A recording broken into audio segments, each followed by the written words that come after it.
KSAT 12. The news at 5:30 starts right now. A Texas inmate who escaped from a prison in Huntsville earlier today is now back behind bars. This is Jesus Villarreal. The 39-year-old was arrested in Calallen, a town near Corpus Christi. That's more than 250 miles away from Huntsville. Villarreal has been serving a 63-year prison sentence for charges of aggravated robbery and assault. He now faces multiple escape charges. It's still unclear how Villarreal was able to escape. A man is dead after police say a shooting erupted over an argument over some unruly animals. This happened around 11 last night on Balboa near Castroville Road. SAPD says the victim was shot and died at the scene. Police say the other man, a 71-year-old, got shot in his back and was taken to a nearby hospital. Police haven't figured out who started that shooting. A man and woman killed in an early Saturday morning car crash have been identified. The Bexar County medical examiner says Vincent Onofre and Mercedes Rivera were the two 19-year-olds who died in that crash on Applewhite Road. Two other people were inside the car when it rolled over. They're still in the hospital recovering from their injuries. San Antonio police need your help tracking down a driver who they say hit and killed a pedestrian last night. It happened on Fredericksburg Road near I-10 just before 9 Saturday night. Another driver that may have been involved stopped at the scene and cooperated with authorities, but that other driver is still out there. If they're found, they will face a collision involving death charge. County jail records show a man charged in a deadly car crash on Friday has been released today. 37-year-old Juan Ramago was arrested on Friday. Police say he was intoxicated when he hit a woman who was pulled over on the side of the road with car troubles.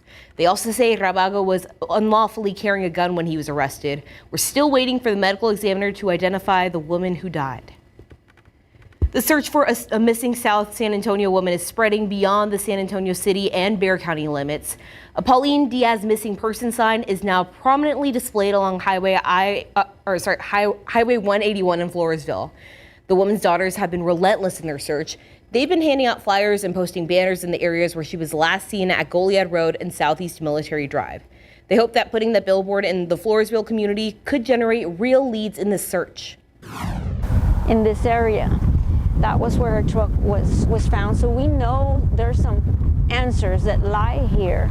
And we haven't targeted Floresville like we have advocated so much in San Antonio, that we felt we need to take it. We need to bring her case back to Floresville and see if anybody remembers anything. Diaz was last seen leaving an HEB parking lot here in San Antonio back on December 7th, 2010. Anyone with information is urged to call Bexar County criminal investigators at 210-335-6070. And tonight on the Night Beat, we'll take a look at the financial strain that searching for missing loved ones takes on communities. Nearly 24 kids with physical abilities or disabilities got to spend their weekend at a special kind of summer camp designed just for them. Our Devin Karp shows us how doing something like flying through the sky can mean the world to some kids. You just keep walking normal. 13-year-old Rado Anev says nothing has ever held him back. You can go over your shoulders. Okay. Whether it's learning a new language Right here. or taking his first ride on a zip line he'll never forget.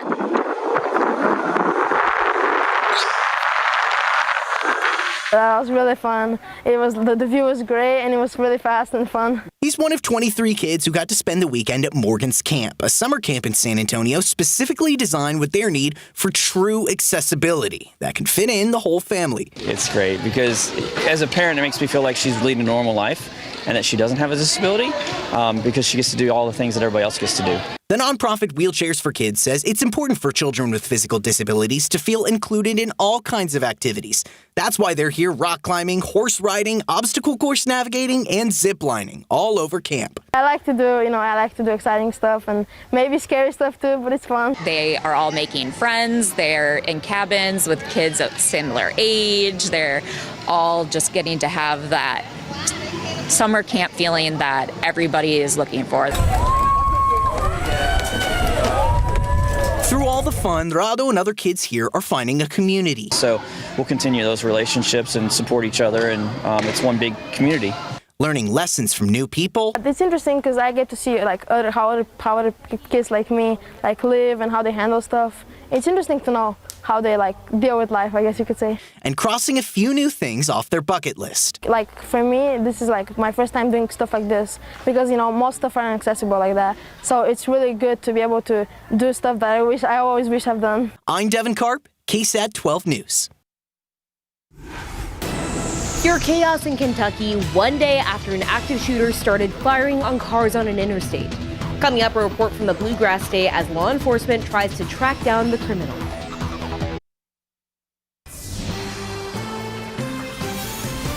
A search through the woods in Kentucky today for a person who police say may have opened fire on cars on a busy interstate. A portion of Interstate 75 south of Lexington in Kentucky was shut down for several hours on Saturday. A gunman opened fire, striking 9 vehicles and causing a crash, injuring several other people. ABC's Alex Prescia is in Kentucky with this developing story. A terrifying scene unfolding Saturday afternoon on a highway in Kentucky. Authorities say a gunman opened fire, striking 9 vehicles and causing several vehicles to crash. They have had multiple gunshot victims on I-75. The victims have been shot through the windshield. Part of Interstate 75 shut down for at least 3 hours just north of London, Kentucky, a small city about 75 miles south of Lexington. A total of 5 people were shot, including one in the face. 2 other victims were injured in a crash. Christina Denoto and a friend were on their way to Tennessee when they believe a bullet hit their car. All of a sudden, we just heard this loud, deafening sound. And my right ear started ringing, and we didn't know what the sound was, but we both looked at each other and said, "Was that a gunshot?" They later found this damage on her car. Authorities say they are searching for this man, 32-year-old Joseph Couch. We recovered the suspect's vehicle in that area. That's why he is a person of interest. I think we can deduce that he's a suspect, but we'll still say person of interest at this point. The Sheriff's Department also says they have located a weapon they believe may have been used by the shooter. We located an AR-15. It's going to be processed, and it is in a wooded area next to the interstate, in a location that he could have shot down upon the interstate from that wooded location. Law enforcement, including the FBI, ATF, and local authorities, are combing the heavily wooded area. As for the victim, despite some of their injuries being serious, the Sheriff's Department says it expects all of the victims to survive. Alex Prescia, ABC News, London, Kentucky. Boeing says it's agreed to terms with its largest union on a new contract for factory workers. Now, this new deal virtually guarantees no strike, an idea that had picked up steam over the last week. The agreement will raise pay 25% over the next 4 years, which is less than what the union originally demanded. Union members will vote on the plan later this week. More than 1 million Dodge Ram trucks are being recalled due to issues with braking systems. The National Highway Safety Administration says the affected Ram 1500s are having software issues, leading to issues with the brake system. The problem is appearing in trucks made between 2019 and 2024. So far, no injuries or accidents have been reported because of that problem, and dealers, they're fixing this problem for free. All right, in the meantime, let's head outside with live cam this beautiful Sunday evening. Take a look at that scene.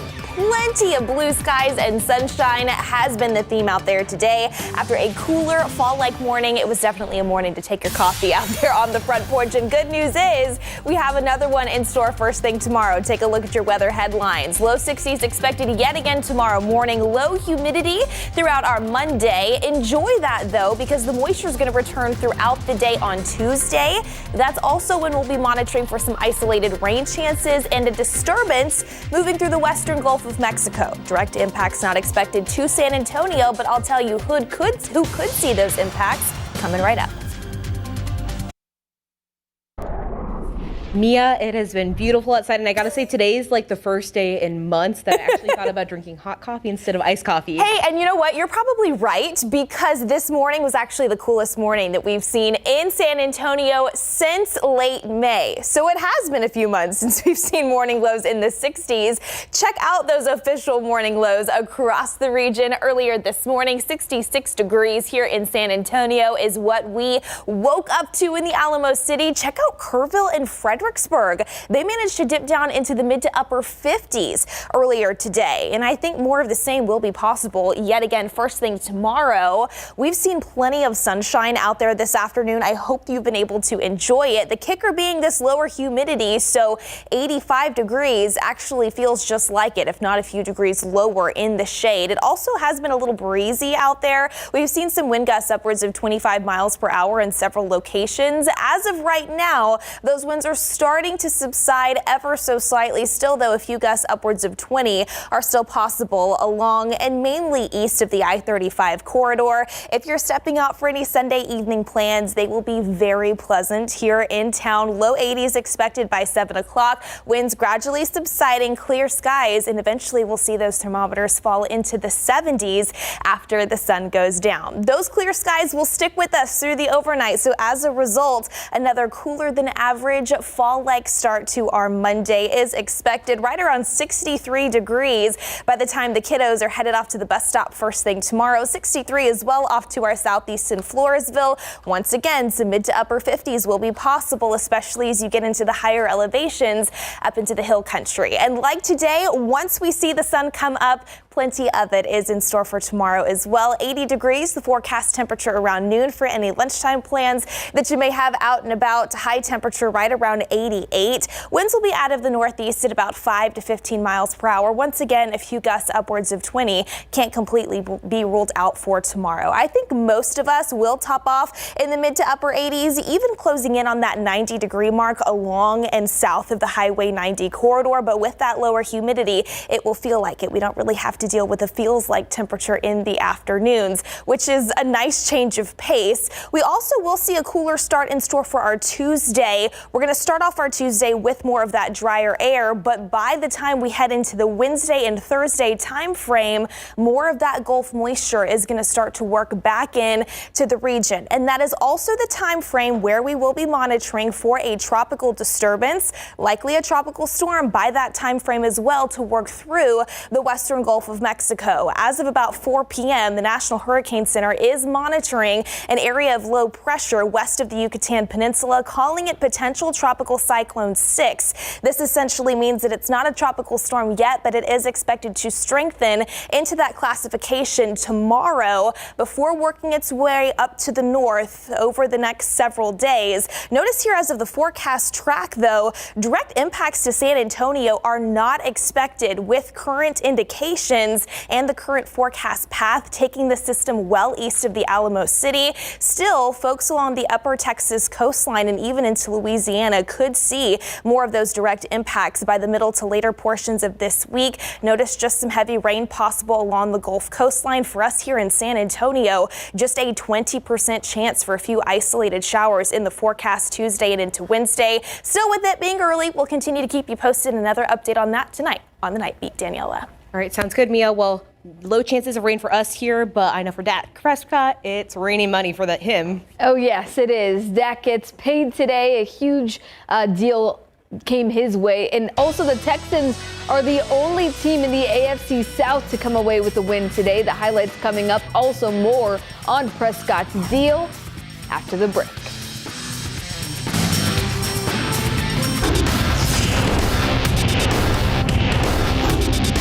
What it means is a big commitment to the next 5 years, to our future, if you will.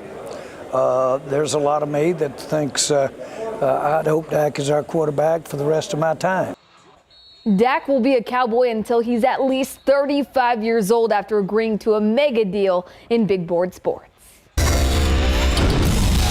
Well, nothing like a divisional game to get the season started. Houston Texans visiting the Indianapolis Colts. First quarter, Colts get their prize draft pick Anthony Richardson back from injury. Richardson slipping, but still gets it out, and it's a dime to Alec Pierce for the 60-yard touchdown. Impressive play. Second quarter, Texans answer. C.J. Stroud on the slant to new Houston addition Stephon Diggs for the 9-yard score.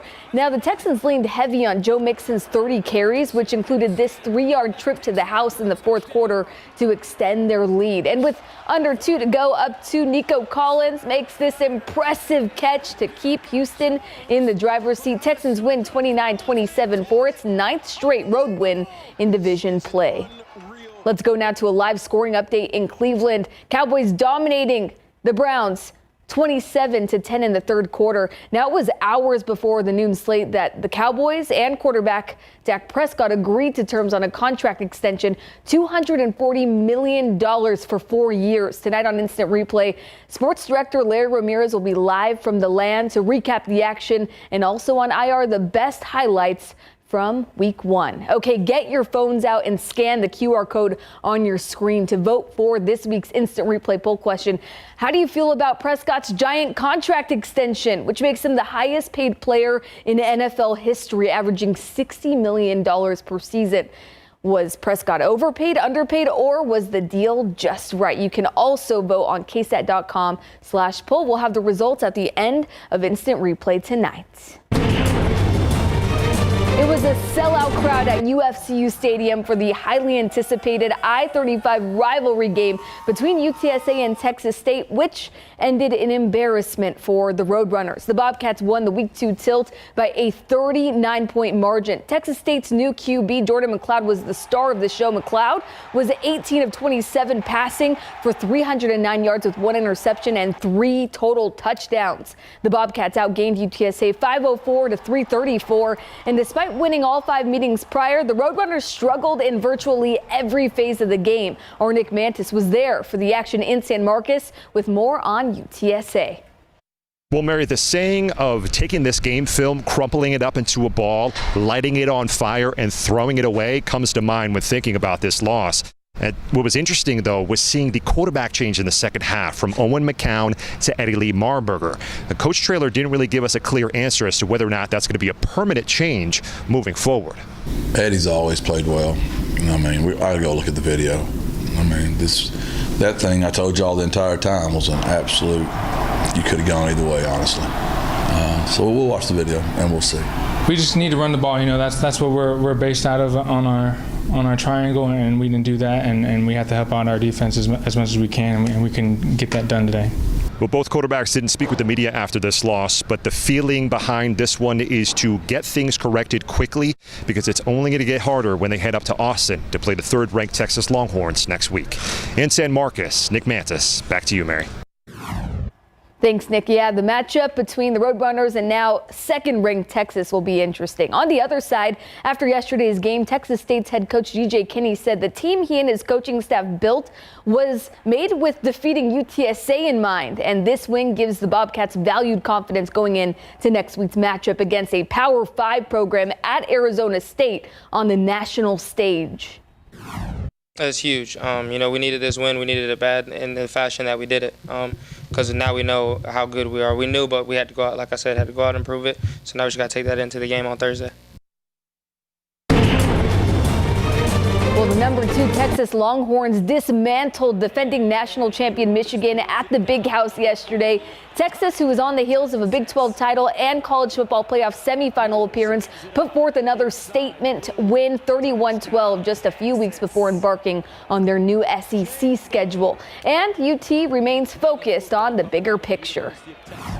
This one game isn't going to define our season, but I think it would serve as a pretty good barometer of the type of team that we could be. And, I think that our versatility showed up today in all 3 phases. Our ability to run it, be physical, our ability to play the run on defense, but yet minimize the explosive plays on defense and be effective on special teams. So all in all, it's a good start to the season. We're 2-0, but we got a long way to go. UT and UTSA will be nationally televised next Saturday at 6. Definitely will be a good one. All right, yes. Thanks, Mary. We'll be right back. All right, we've got another comfortable day in store tomorrow. Cool morning, around 63 degrees, 7 a.m. here in San Antonio. Plenty of sunshine, a high around 88 degrees, and that drier air in place. We'll start off Tuesday with some drier air, but the moisture returns before the day is done. All as we monitor that disturbance in the western Gulf. As of right now, direct impacts not expected here in San Antonio as it stays east of our area. Just a few isolated rain chances. All right, well, that's all our time for now. Thanks for watching. We'll see you back here tonight on the Night Beat.